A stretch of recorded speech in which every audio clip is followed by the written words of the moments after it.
मित्रांनो, पुन्हा एकदा स्वागत आहे ज्ञानकट्टाच्या या कोडिंग ट्युटोरियल्सच्या सिरीजमध्ये. मी असं म्हटलं होतं की पुढे या सिरीजमध्ये मी एक फ्री गिव्हअवे अनाऊन्स करणार आहे. तर तो गिव्हअवे बेसिकली असा आहे की चॅनल आत्ता नवीन सुरू केलं आहे आणि रॅपिडली सबस्क्रायबर्स आणि फॉलोअर्सची याला नक्की चॅनलला गरज आहे, सो दॅट मला हे इन्स्पिरेशन आणि मोटिवेशन कंटिन्युअसली मिळत राहील की मी जे काय करतोय ते लोकांना आवडतं आहे आणि तुमच्या कामाला येत आहे. तुम्ही त्यातनं शिकताय बरंच काय काय चांगलं. सो चॅनल सबस्क्राईब करत राहा. ज्या दिवशी चॅनलला पहिले 1000 सबस्क्रायबर मिळतील, पहिले 1000 सबस्क्रायबर्स मिळतील, त्या दिवशी मी एक फ्री गिव्हअवे करणार आहे. उडिमीवरती PHP PDOचा एक कम्प्लीट बिगिनर्स कोर्स आहे. तो कोर्स मी एका लकी सबस्क्रायबरला गिफ्ट देणार आहे, जो ईमेल थ्रू मी पाठवेल. हा कम्प्लिटली ऑनलाईन कोर्स आहे, जो की udemy.com या वेबसाईटवरती आहे. आणि त्या कोर्सबद्दल जर कोणाला काही माहिती पाहिजे असेल तर इथे आपण बघू शकता. udemy.com वरती जर गेलात तर तिथे तुम्ही सर्च करा. ऑब्जेक्ट ओरिएंटेड प्रोग्रामिंगचा हा एक कोर्स आहे. udemy-वरती one of the best seller course आहे हा. आणि या कोर्स मधनं बरंचसं बेसिक PHP शिकता येणार आहे, अशा लेवलचं की जेणेकरून तुम्हाला स्वतःचे प्रोजेक्ट्स बनवता येतील, स्वतःचे सॉफ्टवेअर्स बनवता येतील. आणि ह्या सगळ्या गोष्टी तुम्हाला या कोर्समधनं मिळणार. सो एका लकी सबस्क्रायबरला हा मी कोर्स गिफ्ट करणार आहे at the mark of 1000 subscribers. या कॉम्पिटिशनसाठी किंवा रादर या गिव्हअवेसाठी काही रूल्स आहेत. ते बेसिकली रूल असे आहेत की सगळ्या व्हिडिओला लाईक केलेलं असलं पाहिजे, या चॅनलला सबस्क्राईब केलेलं असलं पाहिजे आणि प्रत्येक व्हिडिओवरची तुमची कमेंटसुद्धा असली पाहिजे. तसंच हा QR कोड स्कॅन करून जर का तुम्हाला वाटलं तर तुम्ही डोनेटसुद्धा करू शकता, so that I can continue working on this channel. आणि या चॅनल करता लागणाऱ्या ज्या काही गोष्टी आहेत ते रिसोर्सेस मला कलेक्ट करून त्याप्रमाणे पुढचे व्हिडिओ ट्युटोरियलसुद्धा बनवता येतील. सो 50 अँड अबाव रुपीज जर कोणी डोनेशन केलं असेल तर चान्सेस वाढतील. It is not mandatory to donate, but of course त्याच्याने चान्सेस वाढतील, कारण की it is a win win for both sides. So thank you so much. जर तुम्ही आत्तापर्यंत चॅनलला सबस्क्राईब केलं नसेल तर नक्कीच करा चॅनलला सबस्क्राईब. आणि तुमच्या फ्रेंड सर्कलमध्ये तुमच्या मित्रांना मैत्रिणींना देखील चॅनलबद्दल सांगा की मराठीमध्ये PHP आपण इथे शिकतोय. Okay, moving ahead. आपल्याला आपल्या अजेंडामध्ये आहे की फिफ्थ व्हिडिओमध्ये, हा आपला 5वा व्हिडिओ आहे. 5th व्हिडिओमध्ये आपल्याला अपडेट ऑपरेशन करायचं आहे. So update into database and from web form. So basically update operation करण्यासाठी आपल्याला, जसं आपण इन्सर्ट क्वेरी लिहिली होती इन्सर्ट ऑपरेशनसाठी, क्रिएट ऑपरेशनसाठी, त्यानंतर आपण सिलेक्ट क्वेरी लिहिली होती फेच करण्याकरता हा टेबल सगळा, तसं आपल्याला अपडेट करण्याकरता ऑब्वियसली अपडेट क्वेरी लिहावी लागेल. सो अपडेट क्वेरी पण सेम, आपण जर इथं आलो SQLला आणि इथं अपडेटला क्लिक केलं तर आपल्याला ही अपडेट क्वेरी मिळते. ठीक आहे. सो आपण सेम प्रोसिजर फॉलो करणार आहे. इकडे आपण अपडेट क्वेरी पण हीच यूज करणार आहे. एकदा फक्त अपडेट क्वेरी वाचून घेऊ आपण, काय इथे जनरेट झालेली जी क्वेरी आहे ही काय झालेली आहे. त्याला आपण जर का फॉर्मॅट केलं तर हे थोडंसं रिडेबल होईल. इथे फॉर्मॅटला क्लिक केल्यावरती इथे रिडेबल होईल. Update users. सो बेसिकली टेबलचं नाव अपडेट युजर्स, हा टेबल आपल्याला अपडेट करायचं आहे.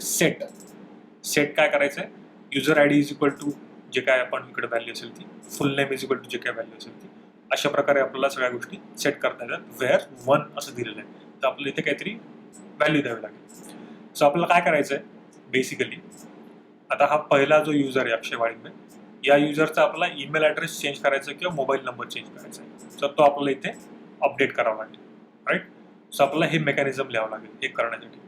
सो बेसिकली आपल्याकडे काय आहे की प्रत्येक युजरला एक युनिक ID आहे, 1 2 3.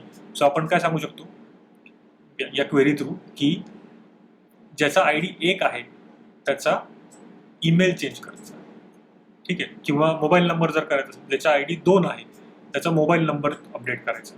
अशा प्रकारे आपण अपडेट क्वेरी लिहू शकतो, ठीक आहे. सो प्रत्येक कॉलमला सेपरेट लिहिण्यापेक्षा आपण सध्या अंडरस्टँडिंग पर्पजसाठी कम्प्लीट डेटा या प्रत्येक युजरचा आपण अपडेट करणार आहे, ठीक आहे. सो आपल्याला ही अपडेट क्वेरी कामाला येईल.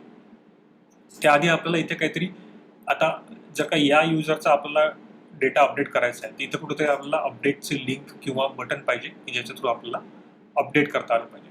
सगळ्यात पहिले आपण ते क्रिएट करूया. जाऊया आपण व्हिज्युअल स्टुडिओ कोडमध्ये आपल्या टेबलमध्ये जाऊया. टेबलला आपलं सगळ्यात पहिले एक कॉलम ॲड करावं लागेल. त्याला आपण नाव देऊ अपडेट. ठीक आहे. आणि इथे एक टेबल डेटा ॲड करूया. या टेबल डेटामध्ये एक अँकर टॅग घेऊया. बेसिकली इथे अँकर टॅग घेऊन नवीन पेजवर जाण्याचं जे मेकॅनिझम आहे याला रिअल वर्ल्ड IT सगळ्या याच्यामध्ये जुगाड असं म्हणतात. अशा गोष्टी शक्यतो नाही करायला पाहिजे, बट आपल्याला क्रूड ऑपरेशन समजून घेणं जास्त महत्त्वाचं आहे. सो त्याच्याकरता आपण थोडासा जुगाड केला तर चालतो. सो आपण इथे नाव देऊया इथे याला अपडेट असं नाव देऊया. ठीक आहे. आणि इथे लिंक देऊया आपल्याला update_user.php आणि क्वेश्चन मार्क इथे आपल्याला युजर ID पास करायचा आहे. ठीक आहे. युजर ID पास करायचा. तर हा युजर ID आपण डायरेक्टली इथून उचलूया. युजर ID कॉपी करू आणि इथे पेस्ट करून टाकू. ठीक आहे. सो इथे आपली लिंक जनरेट झाली. जर का आपण इकडे जाऊन रिफ्रेश केला आता आणि पाहिलं तर आपल्याला 3 अपडेट इथे मिळाले. सो आता जर का मी इथं अपडेटवरती हॉवर केलं तर लेफ्ट हँड साईड बॉटमला बघा इथे या साईडला इथे जिथं माझा माऊस आहे आता या कर्सरच्या जागेवरती इथे तुम्ही बघा. जर का फर्स्ट ह्याच्यावरती हॉवर केलं तर युजर ID = 1 दिसतं.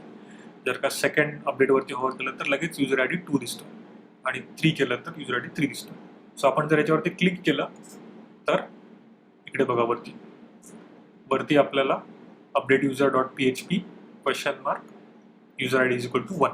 सो बेसिकली आपल्याला हा डेटा इथे पास करता येतो. तर ठीक आहे. इथे 404 दिसतं कारण की या नावाची आपल्याकडे फाईलच नाही आहे. सो आपण अपडेट युजर नावाची फाईल क्रिएट करू सगळ्यात पहिले. इथे आपल्याला न्यू फाईल सेव्ह याला नाव देऊ .php. न्यू फाईलसाठी Ctrl+N प्रेस केलं मी म्हणून काही बाकीचे मेनू दिसले नाहीत तुम्हाला. बाकी फोल्डर वगैरे आपलं सेमच आहे. Update user.php save. ओके. ठीक आहे. इथे आपल्याला अपडेट user.php फाईल क्रिएट झाली. आता या फाईलवरती आल्यानंतर PHP टॅग ओपन. सगळ्यात पहिले आपल्याला युजरचा डेटा फेच करून घेऊन यावं लागेल. ज्याचा ID आपल्याला मिळाला आहे त्याचा. सो आपल्याला त्यासाठी डेटाबेस लागेल आणि डेटाबेस आपला आहे डेटाबेस कनेक्शन फाईल connection.php. ठीक आहे. इथं आपली डेटाबेस फाईल आहे. तर सगळ्यात पहिले आपल्याला काय करायचं आहे चेक करायचं आहे की आपल्याला युजर ID पाहिजे. तो युजर ID मिळाला आहे का. सो तो if is set $_get user ID. So else else मध्ये इको काय असणार आहे user ID was not user ID नाही मिळाला. ठीक आहे. ओके. रिअल वर्ल्ड ॲप्लिकेशन्समध्ये असे एरर्स लिहू नका. ठीक आहे. आपण हे बस कन्सेप्च्युअली करतोय म्हणून गंमत म्हणून या गोष्टी करतो. रिअल वर्ल्ड ॲप्लिकेशनमध्ये असे एरर्स लिहू नका. राईट. इथं आपण आता मागच्या फाईलवरती आपण जेव्हा इन्सर्ट ऑपरेशन केलं होतं तेव्हा आपण इथे घेतलं होतं पोस्ट. आता आपण घेतलंय गेट. ठीक आहे. सो बेसिकली आता हे चेंज करण्याचं कारण काय की आपण इथे फॉर्म जेव्हा घेतला होता आपला फॉर्म राईट. सो आपण फॉर्म जो घेतला होता त्याला आपण मेथड लिहिली होती पोस्ट. ठीक आहे. सो ही पोस्ट मेथड जी आहे ही बेसिकली आपण हा डेटा इन्सर्ट करत होतो. ठीक आहे. ह्याच्यामध्ये इन्सर्ट करत होतो म्हणून आपण इथे पोस्ट मेथड घेतली होती. ठीक आहे. म्हणून इथे आपण पोस्ट घेतलं होतं. आता आपण काय करतोय URL थ्रू पॅरामीटर पास करतोय. ठीक आहे. डेटा पास करतोय आपण URL थ्रू आणि तिकडून आपण तो डेटा फेच करून घेणार आहे. URL मधून डेटा फेच करून घेणार आहे. सो इथे म्हणून इथे गेट यूज केलेला आहे. ठीक आहे. सो पोस्ट आणि गेटचा अजून असाही अर्थ होतो की पोस्ट म्हणजे is to post data, get is to get the data असाही अर्थ होतो त्याचा. आणि there are 2 more methods put and delete. तर त्या पण आपण बघूया. बेसिकली असं काही मॅनिटरी नाही की तुम्ही 4ही वेगवेगळ्या मेथड वापरल्या पाहिजेत. It is a standard practice of course की तुम्ही त्याच मेथड वापरून तसे ऑपरेशन केले तर ते बेटर राहील. पण असं काही नाही तुम्ही पोस्ट मेथड वापरली आणि अपडेटचं ऑपरेशन केलं तर तुम्हाला कोणी पोलीस पकडायला येणार नाही. So don't worry about that. आपण कन्सेप्च्युअली या गोष्टी समजून घेऊ. आता कन्सेप्ट कशी आहे त्याप्रमाणे. इथे आपण इको करूया युजर आय डी नावाचं एक व्हेरिएबल बनवूया आपण, त्याच्यामध्ये $_ get user I D store करू आपण, आणि इकडे अपडेटवरती क्लिक करून बघू 1. ठीक आहे, आपण 2 नंबरचं बघू 2. सो आपला युजर आय डी इथे प्रॉपरली रिसीव्ह होतो. ठीक आहे. सो आता आपल्याला काय करायचं, सगळ्यात पहिले इथे जो आय डी आपला रिसीव्ह झालाय त्या आय डीचा आपला डेटा घेऊन येतो. परत क्वेरी. ठीक आहे. आता बऱ्याच लोकांना असं वाटू शकतं की परत परत तेच व्हेरिएबल बनवतोय आपण, टेसेस करतोय, हे खूप बोरिंग आहे वगैरे. तर ठीक आहे, तुम्ही दुसऱ्या नावाचे व्हेरिएबल बनवा, त्याचा काही प्रॉब्लेम नाही. फक्त लक्षात ठेवा की आपण काय नावाने बनवलंय व्हेरिएबल.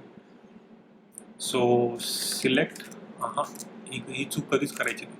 डायरेक्टली इथे क्वेरी लिहायची चूक कधीच करायची नाही.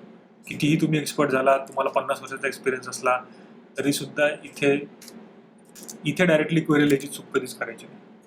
ठीक आहे. So select star from users where user I D is equal to जे काय युजर आय डी असेल. सो आपण इकडनं कॉपी केलं, इथे आपण त्याला प्लेसहोल्डर बनवलं, युजर नाही, गरज नाही याला. ठीक आहे. सो इथे दिलं फेच ऑपरेशन म्हणजे आपण, सो इथे गरज नाही प्लेसहोल्डर्स बनवायची.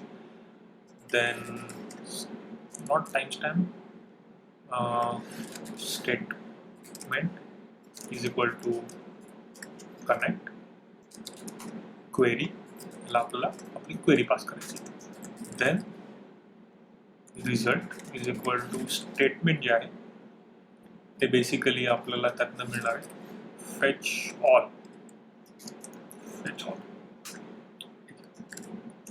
आपण काय करून बघू, रिझल्ट प्रिंट करून बघू. सो इको इथं आता एक एरर येणार आहे, कारण की रिझल्ट हा ॲरे आहे बेसिकली, आणि आपण त्याला स्ट्रिंग सारखं प्रिंट करतोय. सो एक एरर येणार आहे, बट ठीक आहे, तो एरर येऊनच जाऊ दे आपल्याला. ॲरे. ठीक आहे. So it says array. It does not say की एक नंबरच्या युजरचा काय डेटा आहे तो नाही सांगितलं, त्यांनी सांगितलं ॲरे. ठीक आहे. सो बेसिकली PHP म्हणते अरे काय करतोय. ठीक आहे, बॅड जोक. पण तरी सुद्धा आता ह्याला प्रिंट करण्याचा एक वेगळी पद्धत आहे.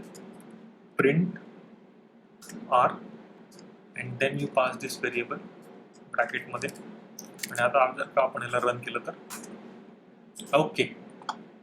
अच्छा, तो काय म्हणतोय, 0 युजर आय डी.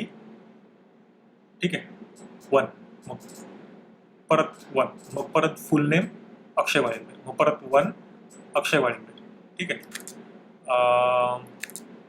त्यानंतर ईमेल डेमो ईमेल, मग परत 2 नंबर डेमो ईमेल. म्हणजे बेसिकली तो काय करतोय, जर का आपण इथे सिलेक्ट केलं तर हे बघा 0 युजर आय डी. ठीक आहे. त्यानंतर फुल नेम, परत 1, परत फुल नेम दाखवलं. म्हणजे तो काय करतोय, सगळ्यात पहिले कॉलमचा नंबर. सो आता जर ॲरे कॉलमचा जो लिस्ट असते ते बेसिकली ॲरे असते. सो फर्स्ट हा जो युजर आय डी आहे ह्याचा इंडेक्स आहे 0, फुल नेम जो आहे त्याचा इंडेक्स आहे 1, मग 2, मग 3, मग 4, मग 5. मग तो काय करतोय, इंडेक्स 0, 1, मग कॉलमचं नाव काय युजर आय डी, मग परत 1, मग इंडेक्स 1 अक्षय वाळिंबे, मग फुल नेम अक्षय वाळिंबे. या पद्धतीने तो दाखवतोय. म्हणजे एकच डेटा तो 2 वेळा देतोय, एकदा कॉलमच्या नंबरनी देतोय, इंडेक्स नंबरनी, आणि एकदा देतोय कॉलमच्या नावाने. ठीक आहे. सो आपल्याला ह्या डबल डेटा घेऊन काय करायचं, म्हणजे बेसिकली एकच डेटा 2दा येतोय आणि आपण त्यातलं यूज करणार आहे फक्त कॉलमचं name. So it makes no sense की आपण डबल डेटा त्याच्याकडनं फेच करतो. मग इथं काय करायचं, एक जो येतोय डेटा तो आपल्याला रिमूव्ह करायचा. सो आपण फेच ऑलचं जे आहे त्याला आपण काय पॅरामीटर पास करणार आहे, त्याला आपण काय सांगणार आहे, PDO मध्ये फेच असोसिएटिव्ह, फेच अशोक. ठीक आहे. कारण आता हे विजिबल आहे का नाही, मी परत टाईप करतो म्हणजे दिसेल. Fetch associative, see this fetch associative. If you select this, हे जर सिलेक्ट केलं तुम्ही तर आता बघा रिझल्ट काय चेंज होते. ठीक आहे. सो ॲरे 0 त्याच्यामध्ये, user I D 1, full name, त्याच्यानंतर ईमेल, हे मधले जे कॉलम होते नंबर्स ते गेले. पण जर का तुम्हाला नंबर पाहिजे असेल तर फेच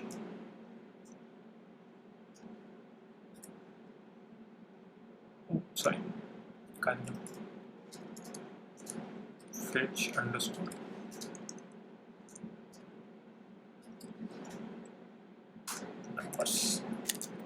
जर का आपण इथून रिफ्रेश केलं तर आता कॉलमची नावं गेले आणि फक्त नंबर्स दिसले.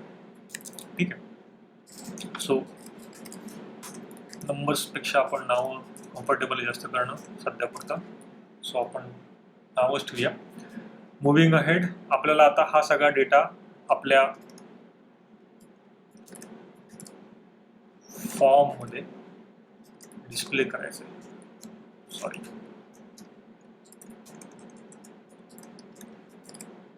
Okay, I am trying to keep हे ट्युटोरियल जेवढे छोटे ठेवता येईल तेवढे ठेवायचा प्रयत्न करतोय, बट देन कन्सेप्च्युअली सांगणं पण महत्त्वाचं आहे.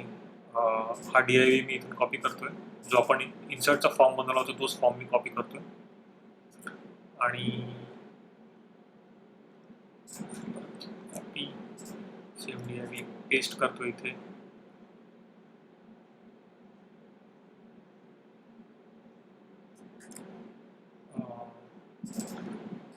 अपडेट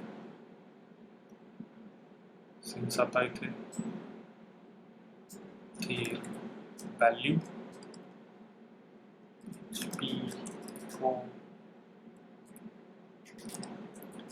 रिझल्ट 0, कारण की पहिला एकच आपल्याकडे रो येते त्याच्यामुळे 0.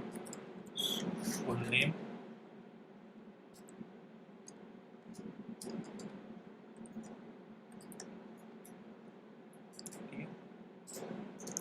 व्हॅल्यू इथे आपण अशी पेस्ट केली प्लेस होल्डरच्या जागी. देन आपण इथे करणार आहे ईमेल, इथे करणार आहे आपण मोबाईल. जेंडरला आपण ओके, जेंडरसाठी आपण थोडासा जुगाड करूया. आपण इथे जेंडर बाय डिफॉल्ट काय ते दाखवूया.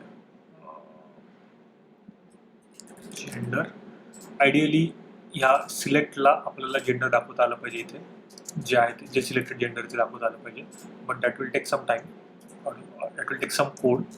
सो इन्स्टेड ऑफ दॅट आपण डायरेक्टली इथे जे सिलेक्टेड जेंडर आहे ऑलरेडी ते जेंडर दाखवून देऊ. त्यानंतर सिटी, आणि इथे आपल्याला इनपुट टाइप हिडन, याची व्हॅल्यू असेल युजर ID. जर आपल्याला फॉर्म मधनं सबमिट करायचं असेल तर ऍक्च्युली याची गरज नाही आहे हे करण्याची, बट आपल्याला जर फॉर्म मधनं सबमिट करायचं असेल तर आपल्याला इकडे घ्यावं लागेल. Okay, let's not take this, आपल्याकडे ऑलरेडी युजर ID आहे. So let's not submit. सबमिटला आपण आता म्हणूया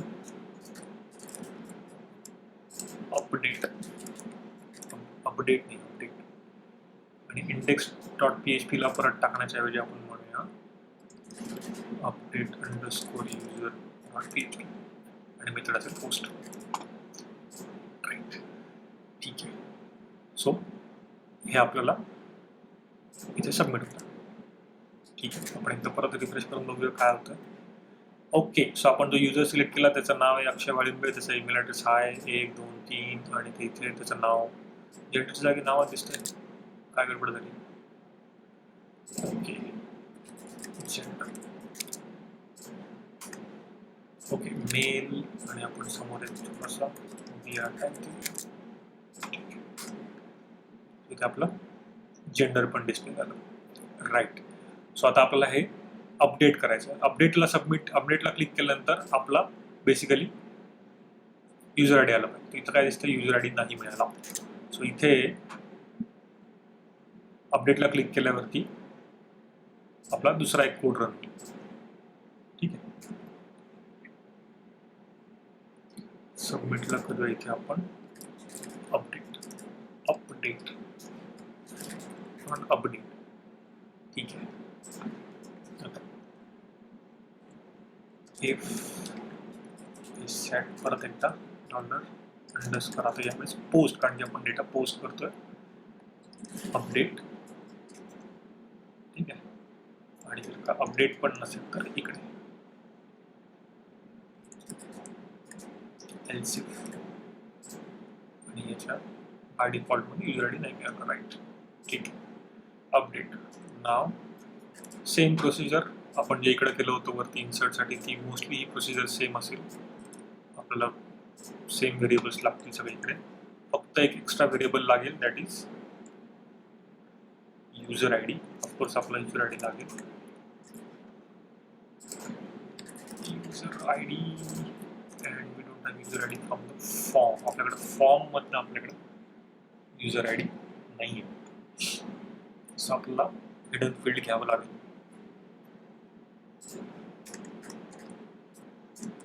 input type hidden, name user I D, value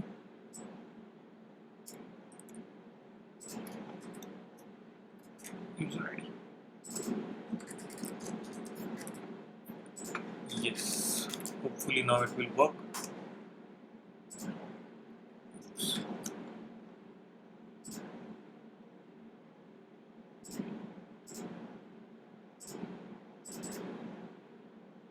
Update आपण जर का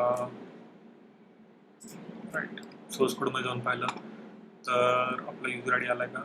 येस, इथं आलाय hidden field user I D. So आपण इथं अपडेट करूया.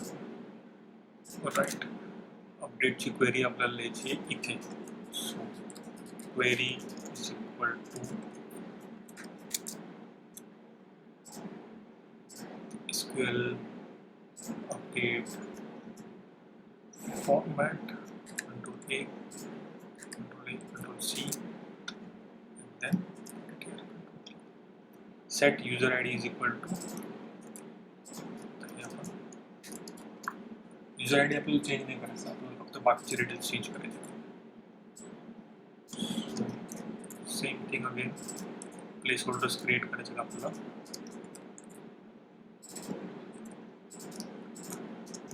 दिस पर्टिक्युलर व्हिडिओ हे एक खूपच जास्त मोठा होतो हा video, but please bear with me, कारण की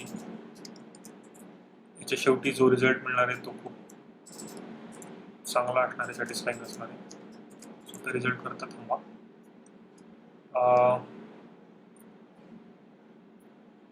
वेअर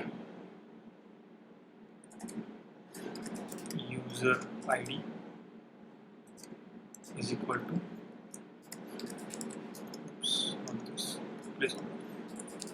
user ID. ठीक आहे, हे आपण प्लेस होल्डर क्रिएट केलं. देन स्पेस क्रिएट करू इथे आपण. Okay, then statement is equal to connect. इथे आपल्याला प्रिपेअर करायचं आहे query and then result is equal to statement execute. execute मध्ये आपल्याला पास करायचं आहे array. हा array आहे. सगळ्यात पहिले तर आपल्याला पास करायचं आहे फुल नेम, जे आपण वरती व्हेरिएबल मध्ये स्टोअर केलं होतं. Full name, then email, then mobile number, gender, city, user ID. So let's be all one by one. Email,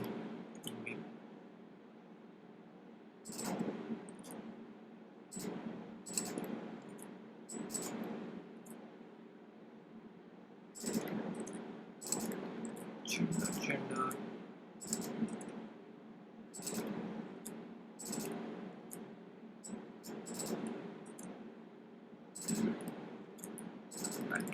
timestamp, you can copy that. user ID ला सुद्धा user ID. आता सगळ्यात महत्त्वाची गोष्ट इथे जी आहे ती आहे याच्या खाली एरर्स काय येतात. दॅट इज बिकॉज हे साईड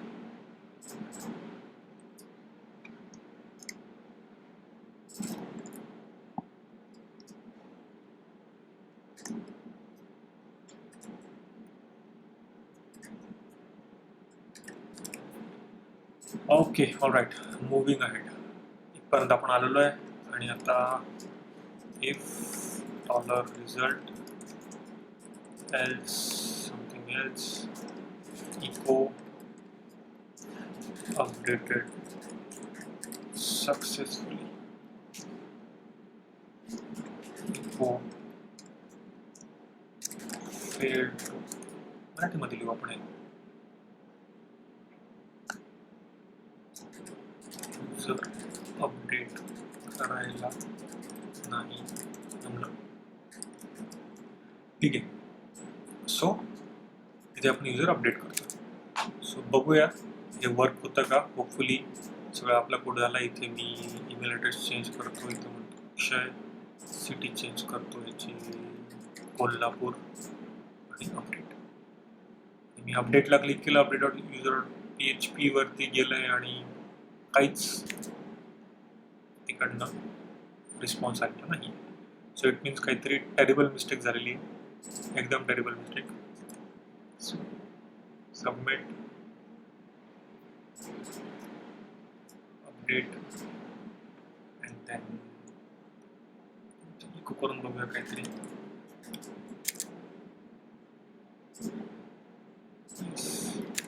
ओके, डेटा तो प्रॉपर येतोय. डेटाबेसला डेटा चेंज झालाय का. डेटाबेसला नाही झालेला चेंज. इट मीन्स आपली क्वेरीमध्ये problem. Update user set full name is equal to full name, email, mobile, gender, city, time stamp, where user ID is equal to user ID.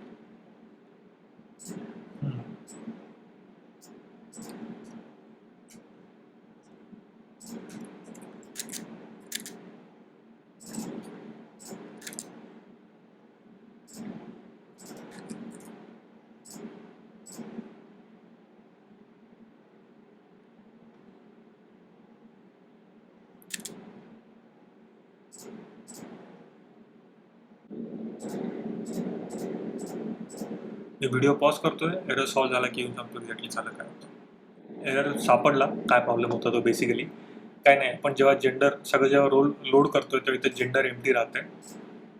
Right. So इथे जर मी mail select केलं आणि इथे जे काही changes करायचे ते जर का आपण इथे चेंजेस केले परत अक्षय आणि याला म्हटलं कोल्हापूर. ठीक आहे. आणि इथे जेंडर मेल सिलेक्टेड आहे आणि जर अपडेट म्हटलं तर अपडेटेड सक्सेसफुली दाखवत आहे. आणि इथे सुद्धा आपण जर का रिफ्रेश केलं तर इथं सुद्धा चेंज झालं. कोल्हापूर सिटी झाली आणि हे पण चेंज झालं. सो तेवढाच एक एरर होता छोटासा. सो आपल्याला ब्लँक डेटा इथून सबमिट करता येणार नाही. बेसिकली आपल्याला इथून आपल्याला काहीतरी डेटा सबमिट सिलेक्ट करून सबमिट करावं लागेल तरच तो अपडेट होईल. सो हे आहे आपलं अपडेटचं ट्युटोरियल. आणि this is how you update the data. Basically update query आणि ही प्रोसेस समजून घ्यायची काय केली ती. तर please like the video, subscribe the channel आणि कमेंट सेक्शनमध्ये सांगा तुमचे रिव्ह्यूज काय होते ते. आणि भेटूया पुढच्या व्हिडिओमध्ये फॉर द डिलीट सेक्शन.